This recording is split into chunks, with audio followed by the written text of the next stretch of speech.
Welcome to కదరమ్మాయి. నేనైతే musk melon juice చేస్తున్నానండి. మాస్కో మెలన్ అంటే ఏమనుకున్నారా? కర్బూజా జ్యూస్ అండి. ఇప్పుడైతే నేనైతే మార్నింగ్ లేచేసరికి లేట్ అయ్యిందండి. అందుకనే ఇంకా మస్కో మెలన్ ఉంది అండ్ స్వీట్ కార్న్ కూడా మా హస్బెండ్ నేను తీసుకొచ్చారు. స్వీట్ కార్న్ అయితే ఉడకబెట్టేసాను. ఇప్పుడైతే నేనైతే జ్యూస్ చేసేస్తున్నానండి.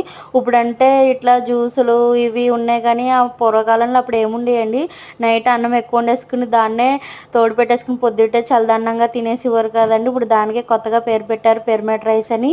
ఇందుకే పిరమిడ్ రైస్ ఎప్పుడైనా టేస్ట్ చేశారా? అదైతే సూపర్ ఉంటుందండి. దాంట్లో ఆనియన్ పచ్చిమిర్చి వేసుకుని తింటే ఉంటుందండి, స్వర్గం అనిపిస్తుంది. మీరు ఎప్పుడైనా తిన్నారో లేదో కూడా కామెంట్ చేయండి. అయితే ఇప్పుడైతే జ్యూస్ అయితే చేసేసానండి. స్వీట్ కార్న్ ఉడకబెట్టేసాను కాబట్టి బ్రేక్ఫాస్ట్ అయితే రెడీ అయిపోయింది. మా హస్బెండ్కి ఇచ్చేస్తాను. మీరైతే ఎప్పుడైనా పిరమిడ్ రైస్ తిన్నారో లేదో కామెంట్ చేయండి. నేనైతే తిన్నాను, సూపర్ ఉంది. Please subscribe.